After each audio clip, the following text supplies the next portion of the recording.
My name's Aaron Massey from MrFixitDIY.com. Hunting has always been a big part of my family, so I'm back home in upstate New York today to find some inspiration for my next build and spend some time with my dad and brother as we prep for the upcoming season. This is Build Inspired.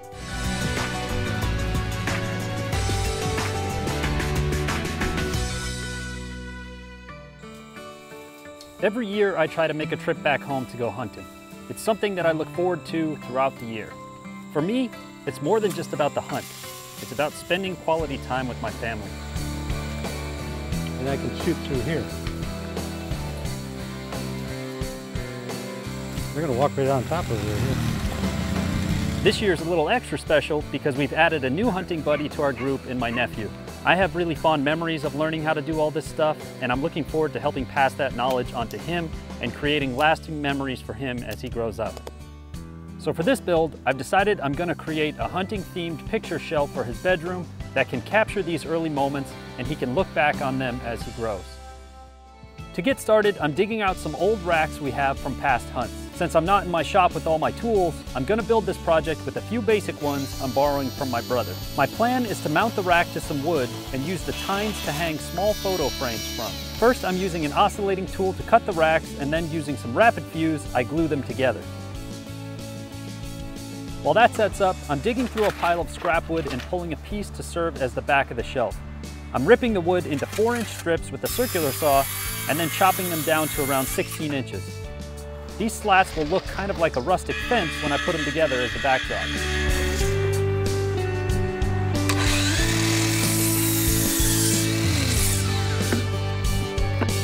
From there, I'm cutting a couple leftover pieces to mount the wood slats to.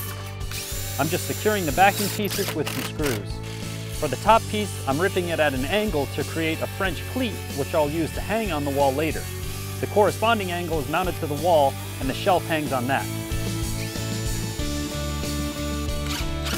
Next, I'm mocking up the rough placement of the rack and drilling some holes in it I'll use to secure to the back. I give the backer board a quick sand, and then I can build the top shelf. I'm just using more of the same scrap wood to cut a shelf as wide as the backer board, and some quick 45-degree mitered pieces to act as braces.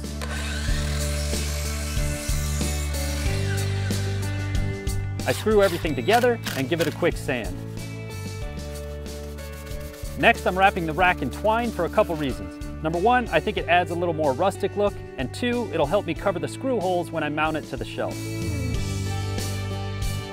Then I mock everything up, position the top shelf, and secure it all together with some screws before hitting everything with several coats of spray polish.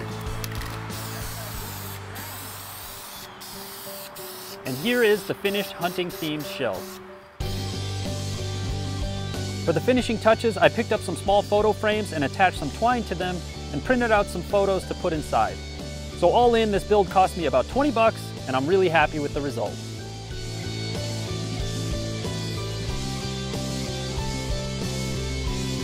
Well guys, that's it for this episode of Build Inspired. I hope you guys enjoyed it. I know that I thoroughly enjoyed being able to spend the time with my family. I don't get to do it all that often, so I really cherish it when I do.